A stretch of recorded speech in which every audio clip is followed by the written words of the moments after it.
같이 한번 기도하겠습니다. 사랑하는 하나님, 우리에게 주님의 사랑을 허락하여 주셔서 우리와 함께 걸어가시는 주님이 우리의 삶의 주인이 되게 하여 주시니 감사합니다. 주님, 저희가 우리 인생에 휘몰아치는 파도가 높으나 낮으나 하나님, 우리의 삶이 밝으나 어두우나 주님께서 우리에게 주시는 은혜가 우리의 삶을 채우고 우리의 마음을 채움을 하나님 앞에 늘 고백하며 살게 하시니 감사합니다. 주님, 감사가 우리에게 넘치는 삶, 주님 매일매일의 삶 속에 주님이 주시는 감사가 우리의 삶 속에 늘 넘치는 삶을 살아가 볼 수 있도록 주님께서 도와주옵소서. 주님, 어제부터 제 3기 오감사가 시작이 되었습니다. 사랑하는 주님, 정말 5개의 감사 하루에 하나님 이것들을 매일매일 생각하며 하루를 정리할 때마다 우리의 삶이 늘 감사로 채워지는 이번 한 달이 되어가도록 아버지여 도우시고 함께하여 주옵소서. 모든 말씀을 우리 주님 예수님 이름으로 기도합니다. 아멘. 하나님이 우리에게 주는 말씀 함께 읽습니다. 요한복음 10장 1절부터 10절까지의 말씀입니다. 요한복음 10장 1절부터 10절까지의 말씀. 우리 같은 목소리를 함께 읽습니다. 시작. 내가 진실로 진실로 너희에게 이르노니 문을 통하여 양의 우리에 들어가지 아니하고 다른 데로 넘어가는 자는 절도며 강도요 문으로 들어가는 이에는 양의 목자라. 문지기는 그를 위하여 문을 열고 양은 그의 음성을 듣나니 그가 자기 양의 이름을 각각 불러 인도하여 내느니라. 자기 양을 다 내놓은 후에 앞서가면 양들이 그의 음성을 아는 고로 따라오되 타인의 음성은 알지 못하는 고로 타인을 따르지 아니하고 도리어 도망하느니라. 예수께서 이 비유로 그들에게 말씀하셨으나 그들은 그가 하신 말씀이 무엇인지 알지 못하니라. 그러므로 예수께서 다시 이르시되 내가 진실로 진실로 너희에게 말하노니 나는 양의 문이라. 나보다 먼저 온 자는 다 절도요 강도니 양들이 듣지 아니하였느니라. 내가 문이니 누구든지 나로 말미암아 들어가면 구원을 받고 또는 들어가며 나오며 꼴을 얻으리라. 도둑이 오는 것은 도둑질하고 죽이고 멸망시키려는 것뿐이요 내가 온 것은 양으로 생명을 얻게 하고 더 풍성히 얻게 하려는 것이라. 아멘. 오늘의 말씀은 똑같은 이야기를 예수님이 2번 이야기를 하시는 그런 내용입니다. 1절부터 6절까지의 비유를 먼저 한번 하시고 난 다음에 그 비유를 했는데 듣는 사람들이 이해를 못합니다. 그래서 그것에 대해서 다시 한번 똑같은 이야기를 다시 한번 다른 말로 반복하시는 것이 7절부터 10절까지의 말씀입니다. 그 중에서 6절, 7절의 말씀에서 예수님은 너무나 정확하게 자신은 양의 문이다 라고 이야기하면서 요한복음에 나오는 7가지의 에고에이미, 내가 누구이다 라는 부분의 한 부분을 여기에서 또한 이야기를 하고 계시지요. 1절의 말씀입니다. 내가 진실로 진실로 너희에게 이르노니 문을 통하여 양의 우리에 들어가지 아니하고 다른 데로 넘어가는 자는 절도며 강도요 문으로 들어가는 이는 양의 목자라 라고 이야기합니다. 7절에서 나는 양의 문이다 라는 이야기가 나오기 전에 예수님은 이미 이 1절의 말씀에서 나는 양들의 문이다 라는 것을 이야기를 해놓고 계셨습니다. 양의 문이다 라고 이야기하는 것은 양들이 드나드는 문을 이야기하는 거죠. 오늘의 본문에서는 목자를 따르는 양, 이 양들이 문이라고 예수님이 이야기하셨기 때문에 목자를 따르는 양들은 어떤 존재인가라는 것에 관한 이야기를 여러분과 조금 나누어 보려고 합니다. 3절과 4절과 5절의 말씀은 우리에게 이렇게 말합니다. 문지기는 그를 위하여 문을 열고 양은 그의 음성을 듣나니 그가 자기 양의 이름을 각각 불러 인도하여 내느니라. 자기 양을 다 내놓은 후에 앞서가면 양들이 그의 음성을 아는 고로 따라오되 타인의 음성은 알지 못하는 고로 타인을 따르지 아니하고 도리어 도망하느니라 이렇게 말합니다. 성경에서 이야기하는 이 양들을 치는 것을 가만히 보면 양들을 이끌 때와 다른 가축을 이끌 때가 조금 다르다는 것을 볼 수 있습니다. 우리나라도 요즘에는 어, 촌에 안 가면은 잘 모르기 때문에 이 소를 모는 것, 여러분 보면은 소는 주로 앞에서 안 몰고 뒤에서 몹니다. 소가 앞에 가고, 그리고 소 뒤에서 소를 모는 사람이 쫓아가면서 이제 소를 몰거든요. 근데 양들은 그것과는 완전히 다릅니다. 소는 뒤에서 모는 것과, 모는 데 비해서 양들은 목자가 앞에 섭니다. 앞에 안 서면 양들은 자기가 어디로 갈지를 모르기 때문에 그렇습니다. 그러면 양들이 그 목자를 따릅니다. 좀 더 엄밀하게 말해보면 목자가 앞서가고 그 목자를 따르는 대장 양들이 있습니다. 그리고 그 대장 양들을 다른 양들이 따르는 모양새. 이런 게 이제 양을 칠 때 양을 이끄는 방식이 됩니다. 그리고 예수님은 양들이 목자를 따르는 이유가 있는데 그것이 무엇이라고 이야기를 하시나 하면 양들은 목자의 목소리를 알고 있기 때문이다. 이렇게 말합니다. 그래서 누가 다른 사람이 불러도 가지 않는 이유는 그 목자의 목소리를 양들이 이미 알고 있기 때문이다. 라고 말하고 있네요. 위조 지폐가 있지 않습니까? 그렇죠? 위조 지폐를 구분하는 방법이 있다고 합니다.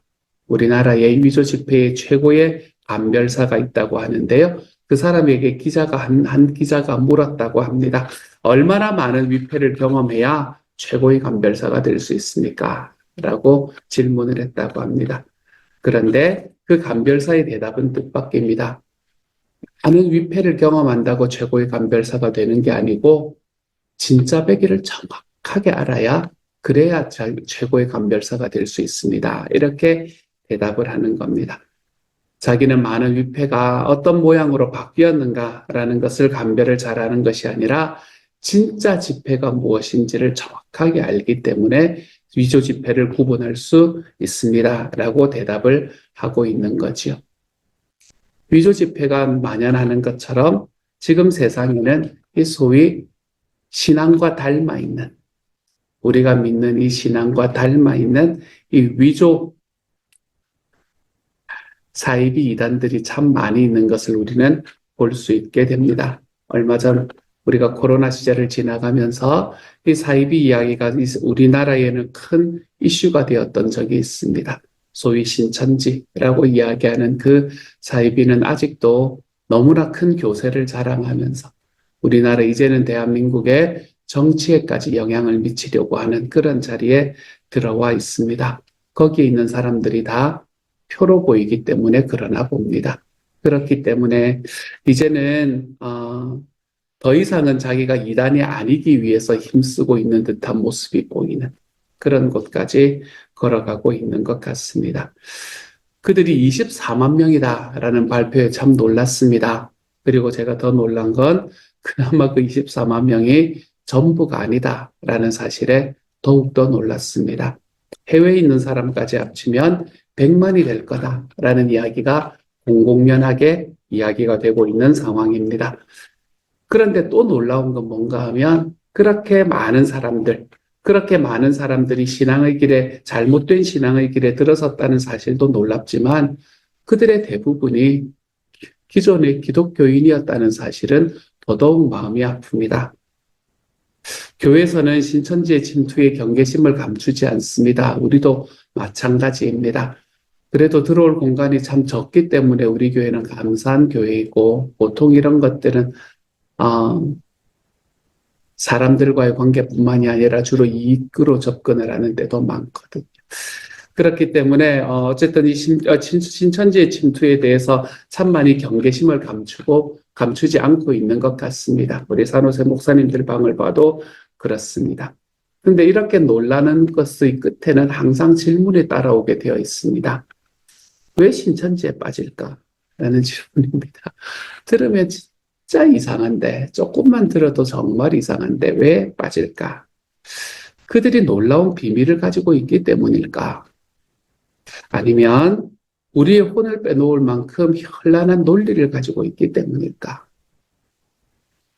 아니면 사람들을 정말로 감동시킬 만큼 뜨거운 사랑을 그 안에 가지고 있기 때문일까? 제가 한때 참 열심히 찾아봤는데 잘 모르겠습니다. 저는 잘 모르겠습니다. 저는 어떤 심정으로 이단에 빠지는지 그 심리를 파악하는 데는 제가 그렇게 쉽지가 않습니다. 왜냐하면 나 같으면 아니겠다라는 생각부터 먼저 들거든요. 그런데 한 가지 분명한 사실은 있습니다. 그건 진짜 예수님, 진짜 하나님을 모르기 때문에 그렇구나 라는 것에 대한 분명한 확신은 있습니다. 자꾸 자기가 경험했던 그 경험을 통해서 하나님을 알고 하나님을 이해하려고 하기 때문에 그렇구나 라는 것을 그 안에서 그 한 가지는 제가 분명히 알 수 있게 되는 것 같아요. 이런 생각을 하다가 제가 예전에 보았던 영화가 한 편이 생각이 났습니다. 좀 오래됐는데 체인질링이라는 영화가 있습니다. 이 체인질링이라는 영화가 있었는데 여기에서는 어떤 이야기가 나오나 하면 어린아이 하나가 실종된 사건을 다루고 있습니다. 이 사건이 이제 어린아이가 하나가 실종이 됐는데 이 사건이 사회적으로 문제가 되었어요. 그랬더니 LA 경찰, LA에서 일어난 일이었거든요.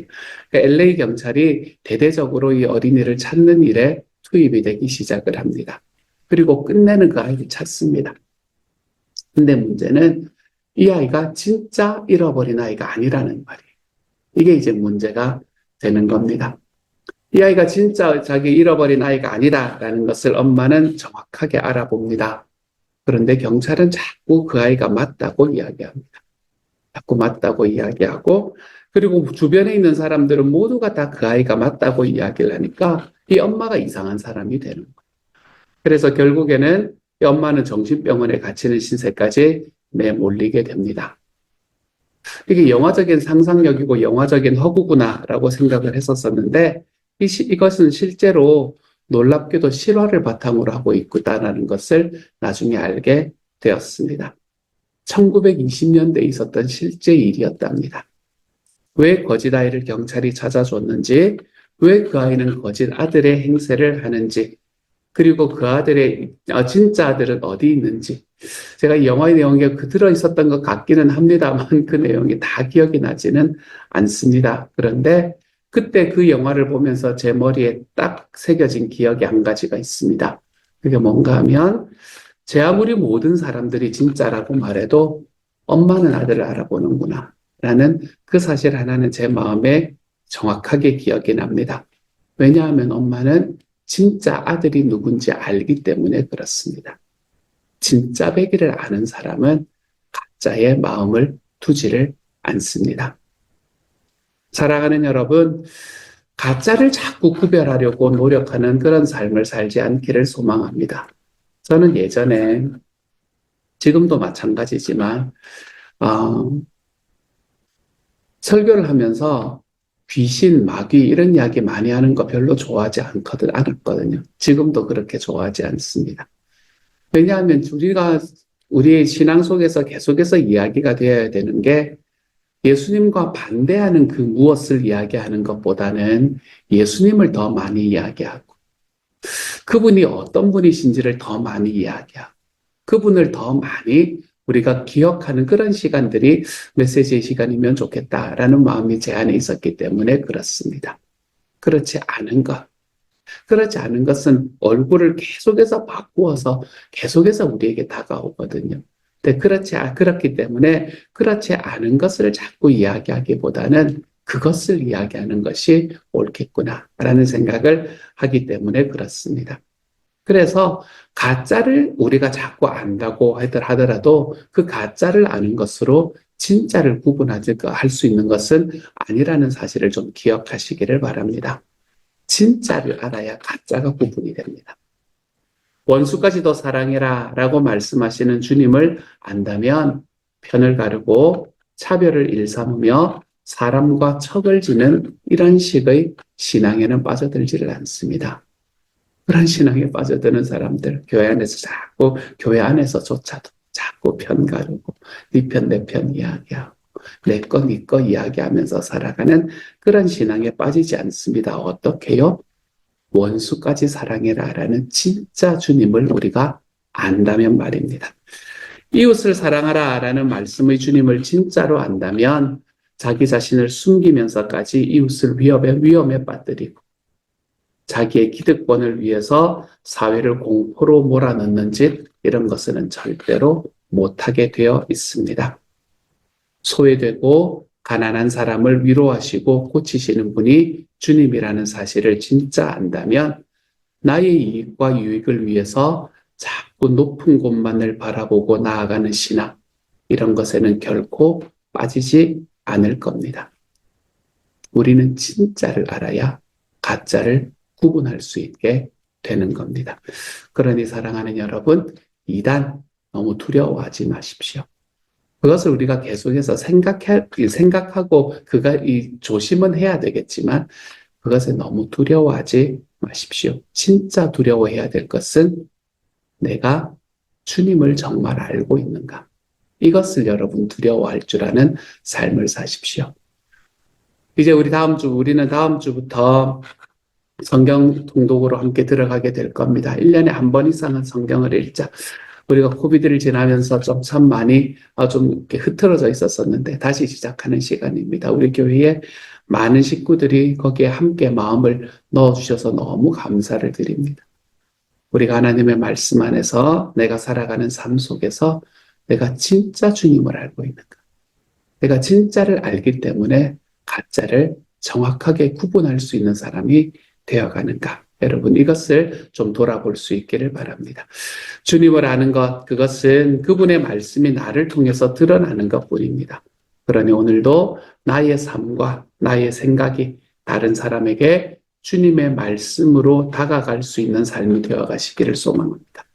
주님의 말씀은 보여주는 겁니다. 주님의 말씀은 가르치는 것이 아니라 주님의 말씀은 보여주는 겁니다. 진짜 주님이 내 삶에 이해되고 알아졌다면 내가 그 진짜 주님의 모습을 나의 삶을 통해 보여주며 살아가는 사람이 되어 가십시오. 그래서 다른 사람들이 나의 삶을 보면서 주님이 저렇게 말씀하시는구나 라는 것을 이해할 수 있는 삶을 살아가십시오. 나를 통해서 주님을 떠올릴 줄 아는 삶을 살 수 있기를 우리 주님 이름으로 소망합니다. 그래서 우리가 살아가는 오늘 하루 날마다 감사가 멈추지 않고 또 어려움 속에서도 양의 문이신 주님을 우리가 알기 때문에 어려움 가운데에서도 우리의 목자 되시는 주님을 알기 때문에 항상 웃음을 잃지 않을 수 있는 아름다운 하루, 그런 하루가 저와 여러분의 하루가 될 수 있기를 우리 주님 이름으로 축복합니다. 같이 한번 기도하십시다. 사랑하는 하나님 감사합니다. 주님께서 은혜를 더하여 주셔서 하나님과 함께 걸어가는 과정 속에 우리가 가짜가 무엇인가 자꾸 여기에 우리의 관심을 두는 것이 아니라 진짜 주님이 어떤 분이신가 여기에 우리의 관심을 둘 수 있도록 하나님 도와주십시오. 진짜 주님이 어떤 분이신지를 알기 때문에 하나님이여 정말 나의 유익을 위해서 사회를 공포로 몰아넣는 일에 대해서 하나님 내 주변에 있는 사람들을 이용해 먹으려는 일들에 대해서 주님 이런 것들은 너무나 자연스럽게 가짜구나 라는 것이 보여질 줄 아는 하나님의 사람들이 되게 하여 주시고 하나님 그렇게 진짜 주님이 누구신지를 알고 걸어가는 우리의 삶이 하나님 내 주변에 있는 사람들에게 보여져서 저렇게 사는 것이 주님을 믿는 사람들의 삶이구나. 하나님 그것이 내 삶을 통해 증거되고 보여지는 하루가 될 수 있도록 주님 도와주옵소서. 모든 말씀 우리 주님 예수님 이름으로 기도드립니다. 아멘.